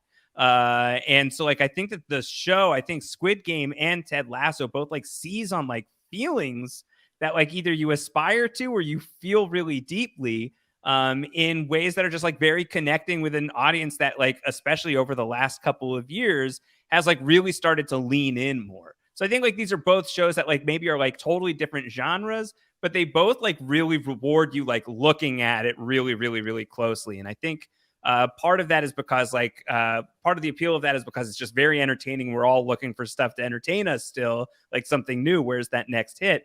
But the other piece is that they're just like both like really, really, really well written. And I think people are responding to that kind of thing right now. How would Ted Lasso do in the Squid Terribly. Game? Oh my gosh. Poorly. Join the club. Poorly. He wouldn't do great.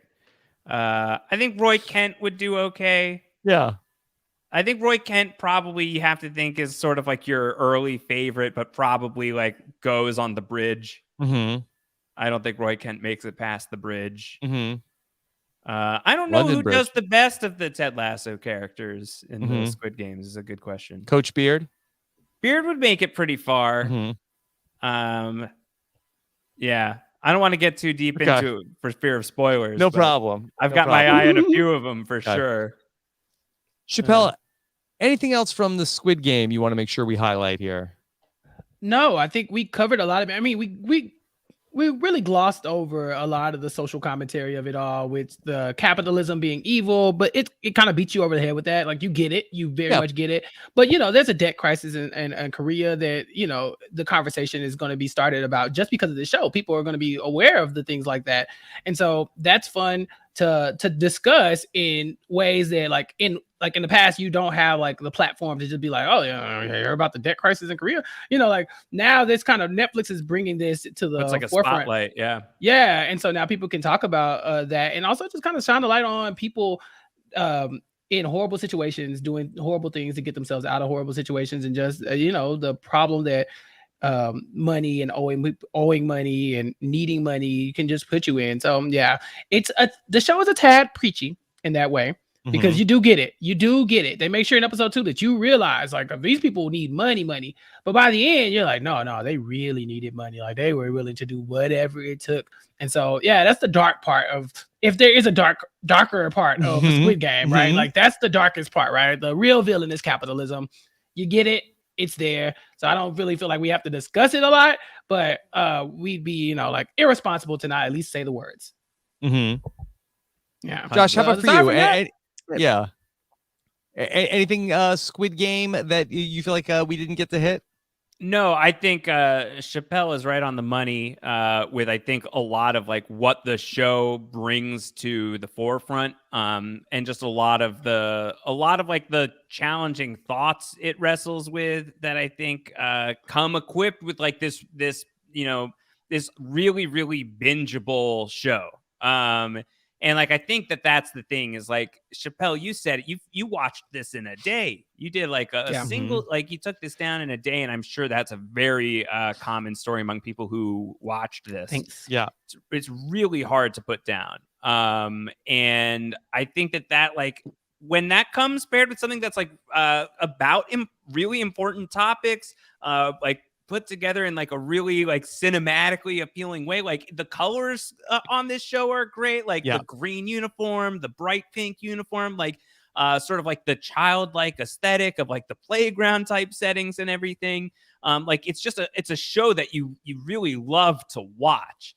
And it's like from a narrative standpoint, it's just like structured so well that you just want to keep popping through the episodes. It's really no wonder why it's such a huge like Netflix hit.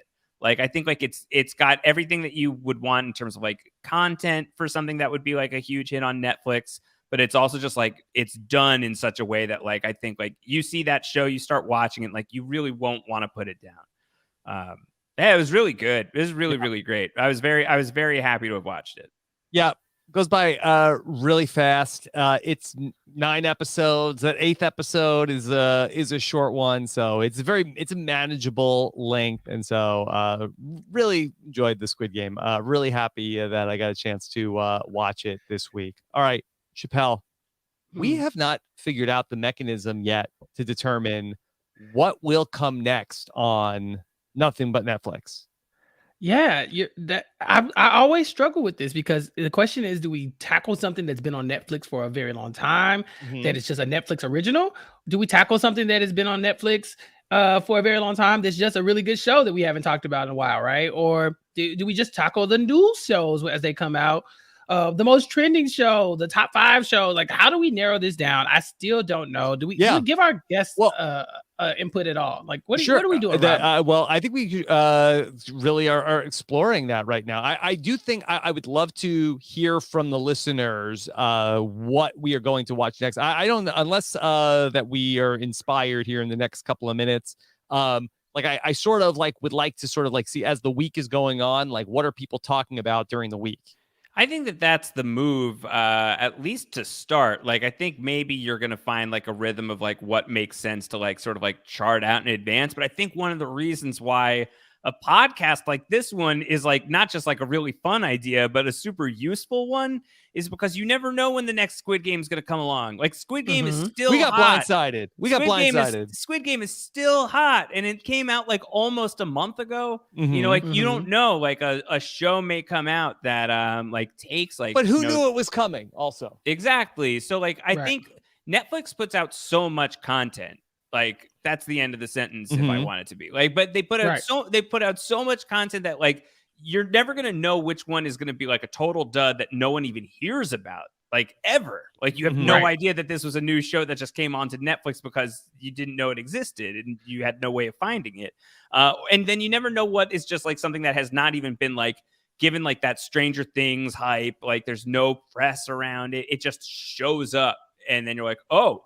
And I think like you often find that out, as it's happening. So you can't really plan for that. Okay. Yeah. Well, Rob, let me throw out some highlights at you because Netflix does like to tell you like what's coming this month, right? What's in contention? Yeah. So season 3 is coming up. Rob, did you ever watch the show You on Netflix? No. Okay, that is a show to explore. I have opinions about it, but I won't get into that right now. But I do know it's coming up. It's the 3rd season. It's a show about a serial killer. And that's pretty much all I will say about that. I think Rob would have some very interesting opinions on You. On You. Yeah. You. It's an interesting one. The Babysitter's Club season 2 is coming too. It's like Dexter meets Gossip Girl, kind of. Sure. Yeah, if you will. The Babysitter's Club season 2 is coming as well. Okay. Rob, I know you're familiar with the Babysitter's Club. Shameless season 11 is coming up. So they got a lot of shows that are just not, there are some Netflix originals that are coming, but there's also just like random films that are coming. Night Teeth, Sex, Love, and Goop. There's Someone Inside Your House? I don't know about It's top 6 right now. There's someone inside your house. There's someone inside your house. I mean, Josh, would you like to grace us with the Googles? That's a real nightmare title. There's someone inside your house. Yeah. It does sound Makani interesting. and her friends at Osborne High School try to identify and stop a mass killer who's targeting students and exposing their biggest secrets. Ooh, oh my God. Seems like a teen drama horror movie. IMDb gives it a 4.8 out of 10. That is that's exactly in my wheelhouse. That love sounds that score. Pleasant Love for that us. score. Yeah. So maybe we just talk about it a little bit more. Let's see. Let's see. I know Chappell loves interacting with the listeners. I love interacting with the listeners. So let us know what you want to hear, and we'll make a call by Wednesday, Thursday at the latest, so you have the chance to watch before next weekend.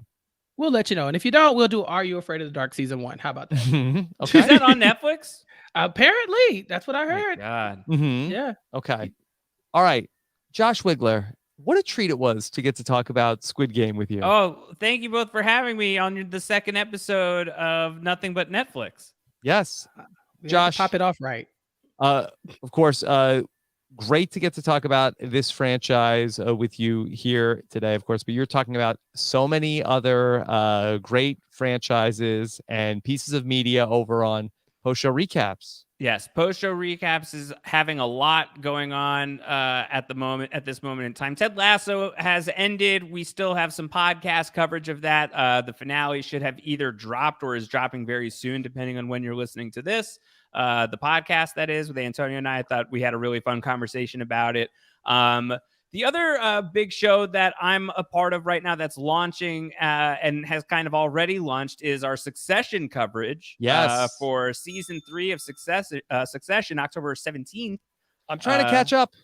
You'll really enjoy it, I think. I'm in season 1. I'm halfway through season 1. The Roy family is terrible. They're absolutely horrible, but they're like supremely watchable. I think Succession and Squid Game have a lot. Yeah, they would common. bet on the Squid Game. Yes, right? yes. Yeah. These are the VIPs. So they're terrible people, but we're gonna have a lot of fun podcasting about them. It's myself, Jess Sterling, and Grace Leader are doing Succession Season 3 podcasts. We've already released one preview show where we sorted the Roys and their closest cast members into a tier list from like the absolute worst person we called the bore on the floor to the top tier, which is actual good person.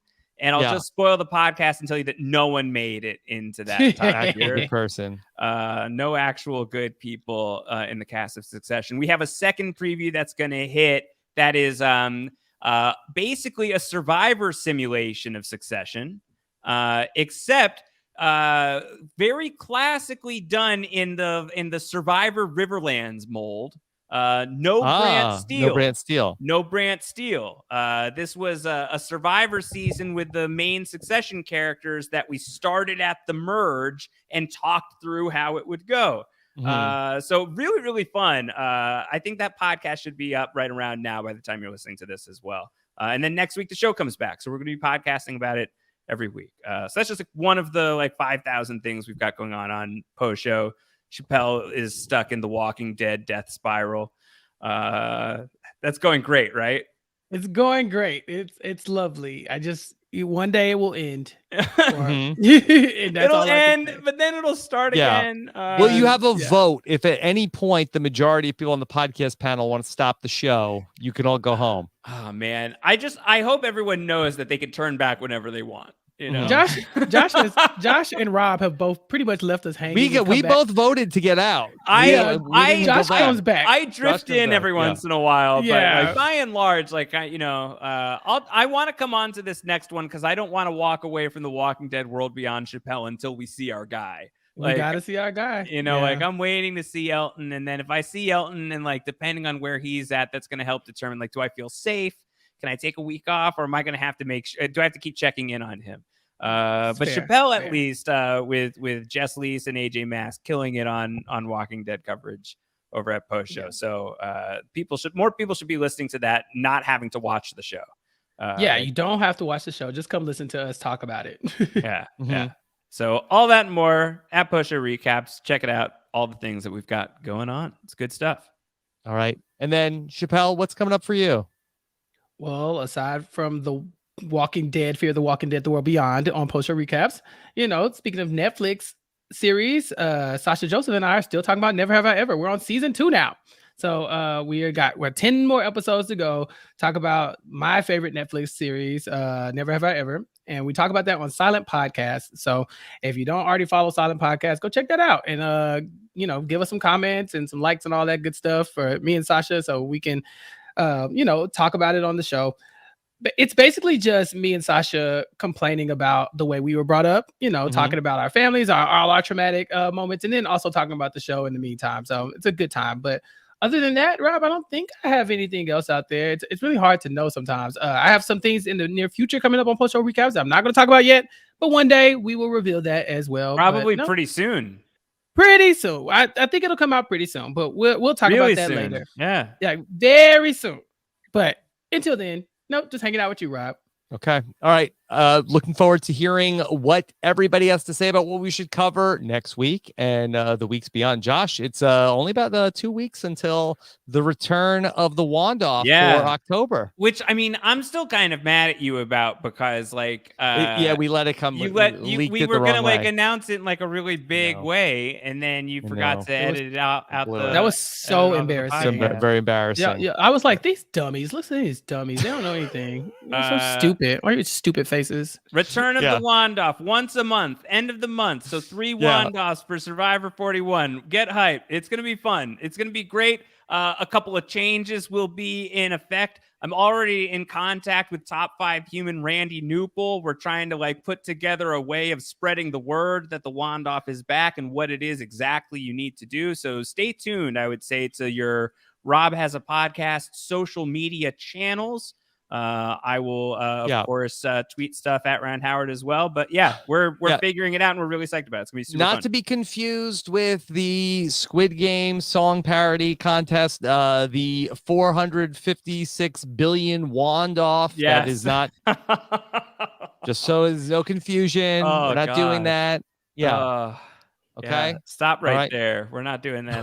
We had a great week of Survivor podcasts. You can check them all out. Go to robhasawebsite.com for that, or subscribe to this and everything we're doing on RHAP at robhasawebsite.com/subscribe. Thank you so much for watching episode 2 of Nothing But Netflix. Take care, everybody. Have a good one.